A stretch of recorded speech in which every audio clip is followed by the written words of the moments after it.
सदगुरु कबीर ने बीजक बसंत प्रकरण के पहले बसंत में कहा है,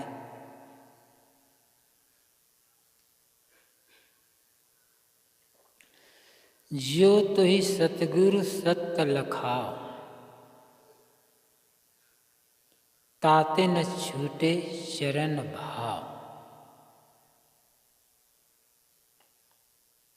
यदि सद्गुरु ने तुम्हें सत्य को लखा दिया है, सत्य का बोध दे दिया है और तुम्हें सत्य का ज्ञान हो गया है, तो अब तुम्हारा कर्तव्य है कि सद्गुरु के प्रति, उनके चरणों, उनके भक्ति के प्रति तुम्हारा प्रेम भाव, तुम्हारा भक्ति और श्रद्धा भाव कभी छूटने न पाए। एक पूर्णता प्राप्त आत्मलीन सद्गुरु का हम लोगों के लिए निर्देश और आदेश है।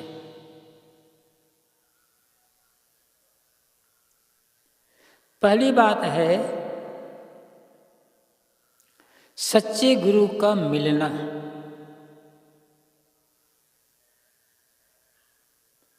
दुनिया में गुरु तो बहुत है, भरमार।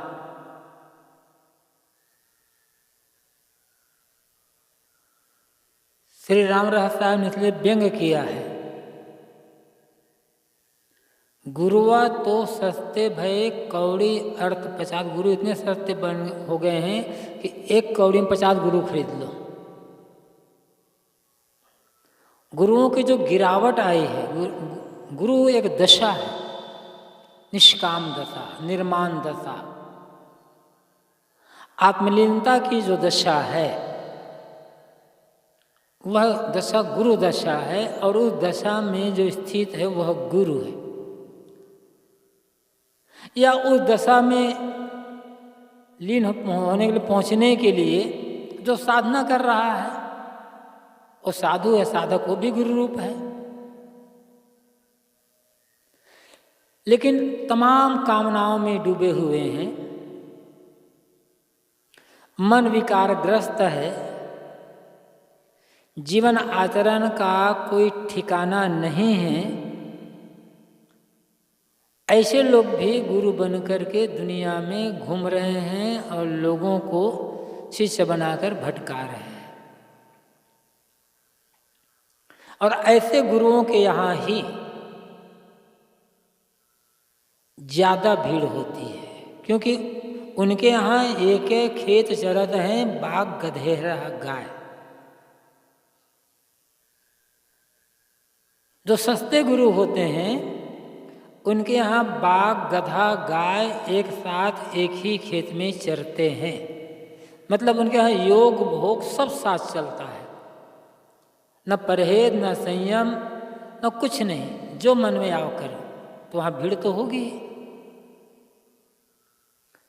लेकिन वहाँ भटकाव है। तो सच्चे गुरु का मिलना बहुत बड़े सौभाग्य की बात है। विवेक वैराग्यवान, निर्माण, निष्काम, निर्विकार, निर्मल जीवन जो संत हैं वही ही सच्चे गुरु हैं। गुरु दशा को वे प्राप्त है। ऐसे गुरु मिल गए तो बहुत सौभाग्य की बात होती है। अब ऐसे गुरु द्वारा सत्य का ज्ञान हो जाना और सौभाग्य की बात है। बहुत से गुरु वैराग्यवान हैं, निर्माण है, निष्काम है, लेकिन आत्मा अनात्म का सही बोध नहीं है। साहब जो कहते हैं कि जो तुझे सदगुरु सत लखा, गुरु ने तुम्हें सत्य लखा दिया है, ये सत्य लखाना क्या है? सत्य का तो अर्थ है सत्य, सत्य लखा देना। यह सत्य लखाने का अर्थ है आत्म अनात्म का अच्छी तरह से ज्ञान हो जाना, क्या आत्मा है क्या अनात्मा है। पता ही नहीं है बहुतों को कि आत्मा अलग है, अनात्मा अलग है। और अनात्मा का मोह यही आत्मा के लिए, हमारे स्वयं के लिए दुख, बंधन और पीड़ा के कारण है।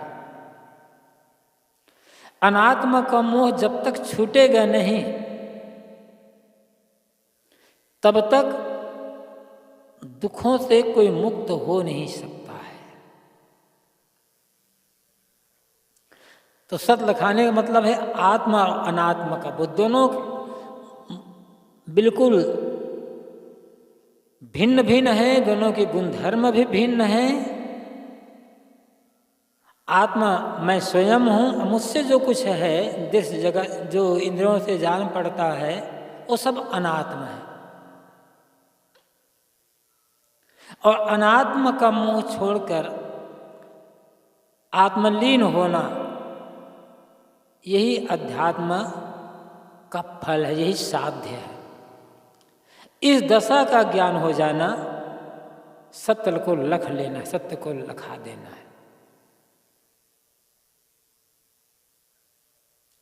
और हमने आत्मा और अनात्मा को एक मान लिया, देह और आत्मजीव दोनों बिल्कुल भिन्न भिन्न है। लेकिन हम देह को ही अपना स्वरूप मान लेते हैं। देह को अपना स्वरूप मान लेना ये झूठा ज्ञान है, सच ज्ञान नहीं है। देह तो बदलती रहती है, जन्मती है, मरती है, बदलती रहती है। लेकिन इस बदलाव को जो जानने वाला है चेतन, वो तो नहीं बदल रहा है। यदि वो ही बदलता तो बदलाव को, परिवर्तन को जानता कैसे? तो देह भाव का त्याग होकर आत्मभाव में मन का दृढ़तापूर्वक लग जाना, ये सत्य को लख लेना है।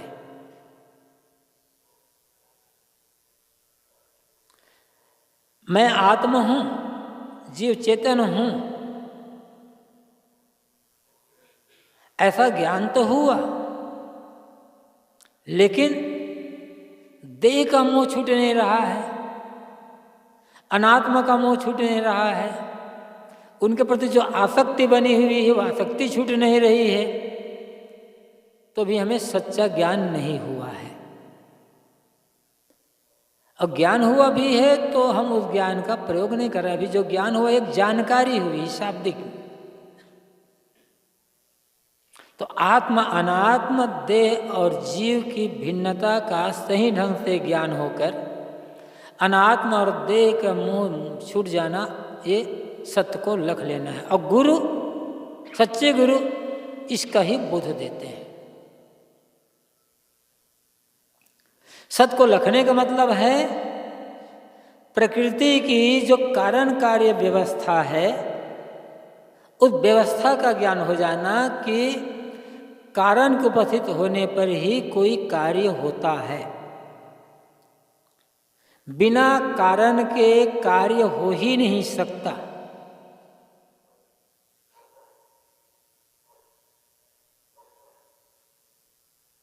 इसका भली भांति ज्ञान होना, बात मन में बैठ जाना।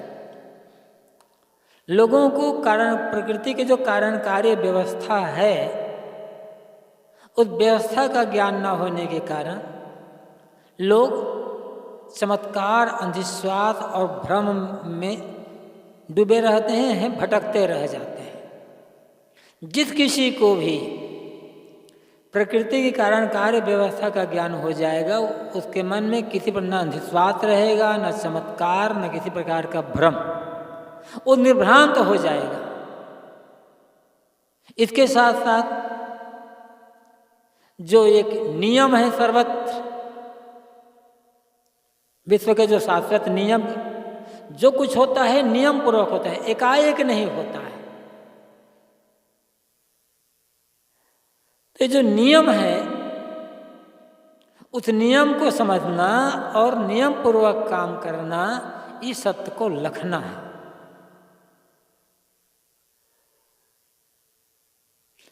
और गुरु इसी का बोध देते हैं।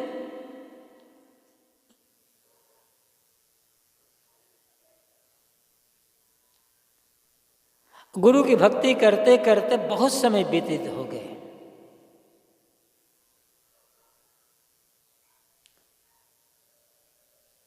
लेकिन न कारण कार्य व्यवस्था का ज्ञान हुआ, न प्रकृति के नियमों का ज्ञान हुआ, और न ही तत्वों के जो गुणधर्म हैं उनका ज्ञान हुआ। तो भक्ति तो हुई, लेकिन भक्ति का फल नहीं मिल पाया। भावना में बहते रह गए, सत्य को कहाँ समझ पाए। इसके लिए निष्पक्ष होने की आवश्यकता होती है। सारे आग्रहों से ऊपर उठकर विनम्रता पूर्वक तथ्य को समझने की जरूरत होती है। परंपरा का मोह आता है, शास्त्रों का भी मोह आता है, जनसमूह का भी मोह आता है, और इस परंपरा का, शास्त्रों के आप्त प्रमाण होने का, जनसमूह का मोह हमें सत्य को समझने नहीं देता है।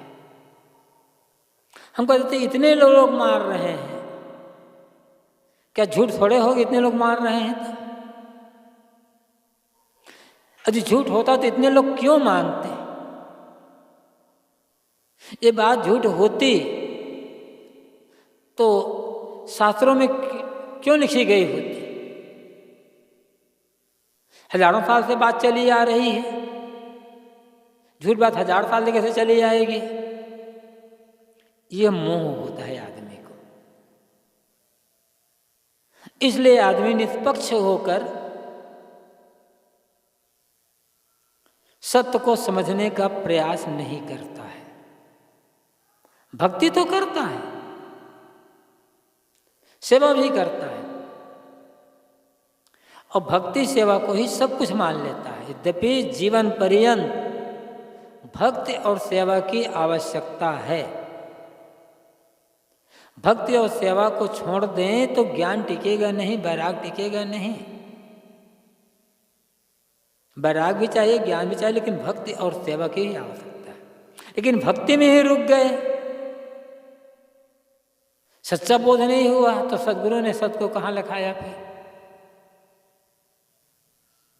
सदगुरु तो लिखा, या तो इसका मतलब गुरु को भी उसका ज्ञान नहीं है और शिष्य को उसका ज्ञान नहीं हुआ है।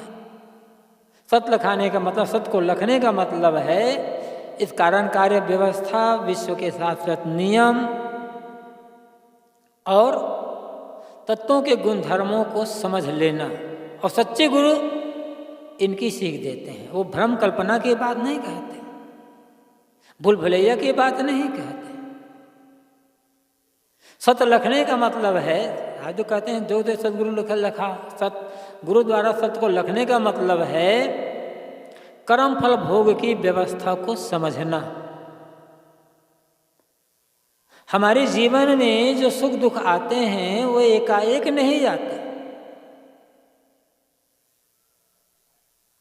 उनके पीछे कोई ना कोई कारण है। और कारण क्या है हमारे सुख दुख का? हमारे द्वारा किए गए कर्म। वो कर्म चाहे आज के किए हों, चाहे पहले के किए हों, चाहे कभी के किए हों, हमने जो कुछ भी किया है अच्छा या बुरा, भले हमें मालूम हो या ना हो, उनका फल भोग तो हमें होना ही होना है। कर्म फल भोग पर विश्वास करना और कर्म फल भोग की व्यवस्था का ज्ञान होना, सत्य को लखना, सत्य को समझना है। आदमी भावुक हो जाता है।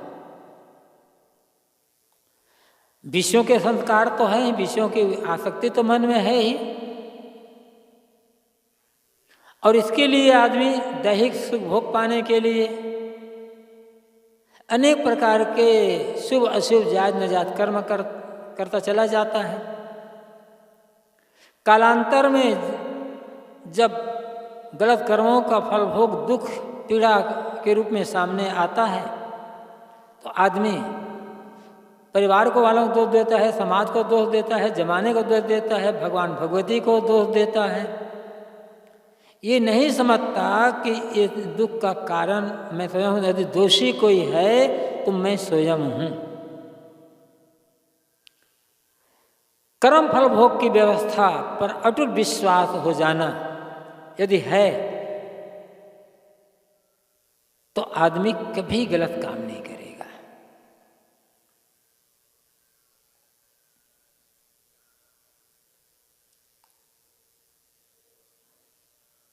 कि मैं जो करूँगा उसका फल मुझे मिलेगा ही मिलेगा, कोई क्षमा नहीं कर सकता, उस फल को कोई काट नहीं सकता। दृढ़तापूर्वक इस भाव को बताना और दृढ़तापूर्वक भाव को समझ लेना, ये सच का ज्ञान होना है।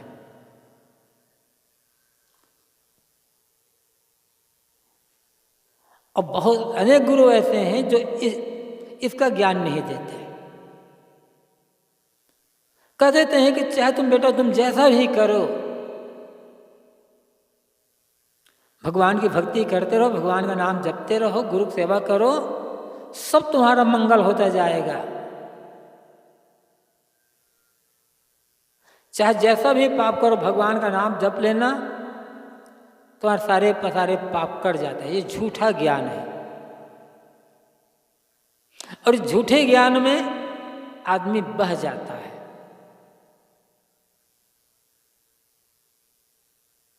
लोग समझते हैं जब हम जो कुछ कर रहे हैं उसका फल हमें मिलेगा ही मिलेगा, तो भक्ति करने धर्म करने का फल क्या हुआ?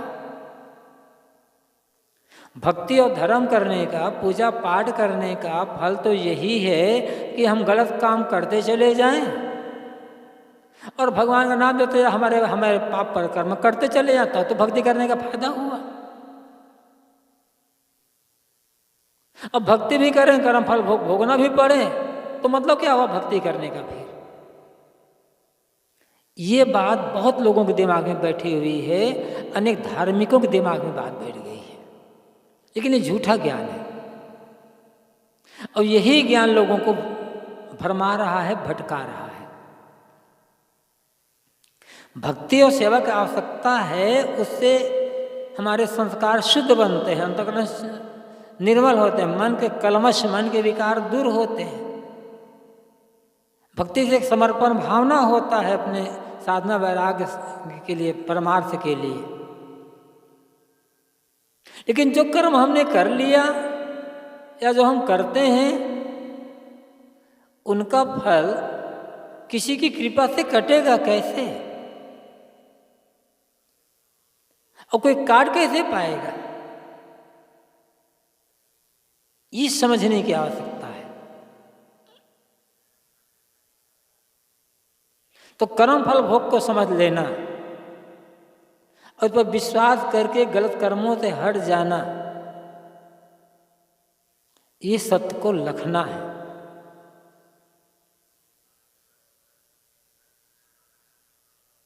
सत्य का ज्ञान हो और आदमी को कर्म फल भोग की व्यवस्था का ज्ञान ना हो, ये नहीं हो सकता है।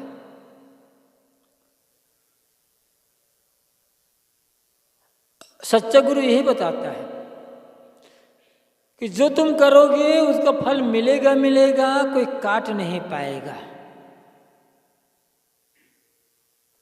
वो भ्रम में, भुलावा में डालते नहीं है।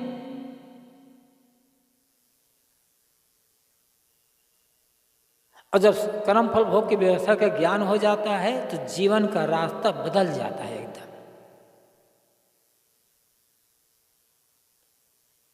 फिर तो आदमी जो कुछ करता है संयम ढंग से ही करता है।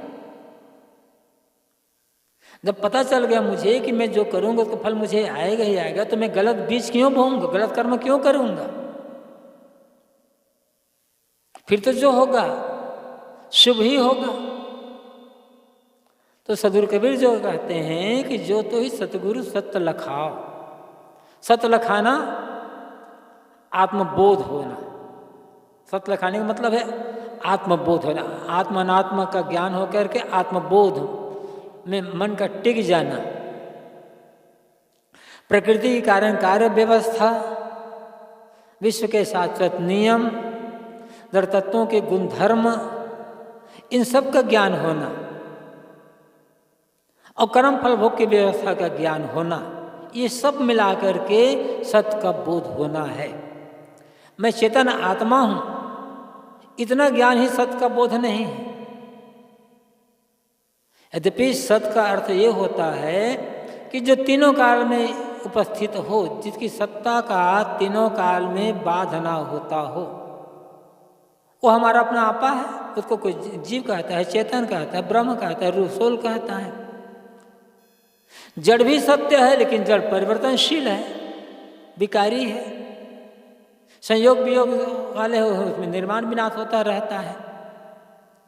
तो जड़ सत्य और चेतन सत्य इतने जानने से काम थोड़े हो पाएगा, ये तो सहज ज्ञान हो जाता है। इसके बाद जो अन्य और है, जो मैंने कहा कि कारण कार्य व्यवस्था, तत्वों के गुणधर्म, कर्म फल भोग की व्यवस्था, पुनर्जन्म के कारण बंधन कैसे बनते हैं, बंधन कैसे छूट सकते हैं और मुक्ति क्या है, इस सब को समझना सत्य का ज्ञान होता है। यदि इनमें से किसी के बारे में भ्रम है तो हमारी साधना सही ढंग से चलेगी नहीं, हम भ्रम में पड़े रह जाएंगे। बंधन कैसे बनते हैं ज्ञान नहीं है तो आत्मा का ज्ञान होते भी हम ऐसे काम करते जाएंगे। कैसे छूटेंगे बंधन, यदि ये नहीं है तो फिर साधना क्या कर पाएंगे? तो सब इतना ज्ञान होना ही सत्य का लक्ष्य जान लेना है। अब साहब कहते हैं कि तुम्हें सदगुरु द्वारा सदगुरु ने सत्य लखा दिया है, तुम्हें सच्चा बोध हो गया है, तो ध्यान रखना, ताते न छूटे चरण भाव। सत्य गुरु द्वारा सत्य को लख लिए हो, तुम सच्चे ज्ञानी हो गए हो, तो ध्यान रखना कि सदगुरु के प्रति, सदगुरु की भक्ति के प्रति तुम्हारा प्रेम टूटने ना पाए। आदमी का अहंकार हो जाता है, अब तो मैं जान लिया, गुरु ने मुझे सबका ज्ञान दे दिया, बता दिया, तो अब गुरु भक्ति करने का की आवश्यकता क्या रह गई? समाज में रहने की क्या आवश्यकता हो रह गई? अब तो जो जानना था जान लिया, गुरु के पास रहकर, समाज के बीच रह करके सब तो ज्ञान हो गया। आदमी के अंदर आ जाता है अहम भाव, और ये अहम भाव भटका देता है। अच्छे अच्छे जो साधक भटकते हैं, साधना मार्ग से विचलित हो जाते हैं, उसके मूल में क्या है? अहम। अपने को स्वयं बड़ा साधक मानते चले गए, ज्ञानी मानते चले गए, और इधर भक्ति छूटती गई। संतों के जनों के प्रति जो सरलता, विनम्रता थी, समर्पण भाव था, ये सब घटते चले गए। गुरु के ज्ञान, समाज के प्रति श्रद्धा टूटने का मतलब है पतन की ओर बढ़ते चले जाना। उसके मूल में है अहंकार।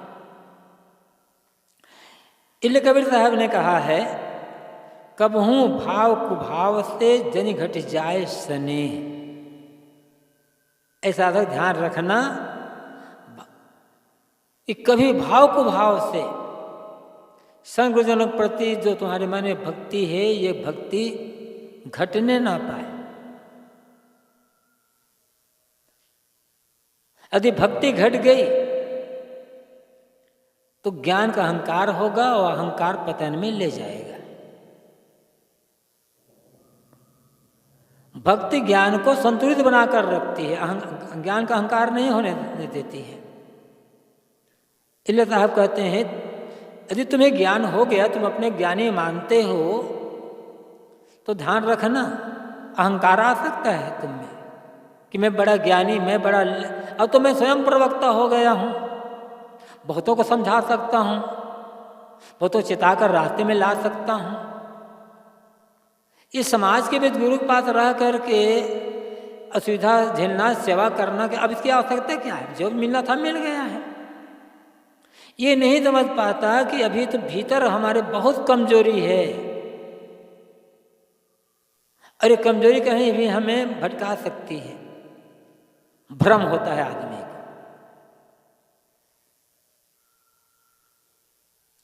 थोड़े ज्ञान पर मिलने पर हम अपने को पूर्ण ज्ञानी मान लेते हैं, और अहंकार सदैव अधूरे ज्ञान का ही होता है। सही ज्ञान में, पूरे ज्ञान में तो अहंकार के लिए गुंजाइश ही नहीं हो। वो जो कहा जाता है, एक संत के पास एक साधक आया, उनकी शरण में रहकर साधना करने लगा। संत उन्हें बताते गए, समझाते गए, अपने शरण में रख करके उपदेश देते गए। कुछ वर्ष व्यतीत हुए, जो साधक आया था साधना करता गया, साधना अच्छी चली उसकी, बहुत कुछ जान लिए, तो अहम हवाएं लग गया। तो एक दिन वो साधक ने संत से, संत उसके गुरु थे, कहा गुरुदेव आपकी कृपा से तब मैंने सब जान लिया, मेरी साधना पूरी हो गई, मैं तो सिद्ध हो गया। गुरु ने कहा बेटा तुम्हें धन्यवाद, अभी तो मैं शुरुआत ही कर रहा हूं। तो जो सच्चा ज्ञानी होगा उसके मन में कभी अहंकार नहीं आएगा। अहंकार सदैव अधूरे ज्ञान में आता होता है। अधूरे ज्ञान का मतलब बहकना, भटकना और पतन में जाना। साहब सावधान करते हैं, ताते न छूटे चरण भाव। तुम्हें सच्चा ज्ञान हो गया है, जो समझना चाहे तो तुम समझ लिए हो, तो ध्यान रखना अहंकार ना आने पाए, और संतों गुरुजनों के प्रति, साधना वैराग्य के प्रति तुम्हारा जो प्रेम है, समर्पण है, ये घटने ना पाए। साधना के लिए समर्पण, संतों के लिए प्रेम घटा तो विनाश के अलावा और कुछ बचेगा नहीं। विनाश से बचना है तो लक्ष्य के लिए समर्पण, और संत गुरुजनों के लिए विनम्रता पूर्वक सेवा, परायणता, भक्ति, यही हमारा रक्षक है। और यदि ऐसा समर्पण है और विनम्रता, भक्ति है, तो हम अपने लक्ष्य तक निश्चित पहुंच जाएंगे, इसमें कोई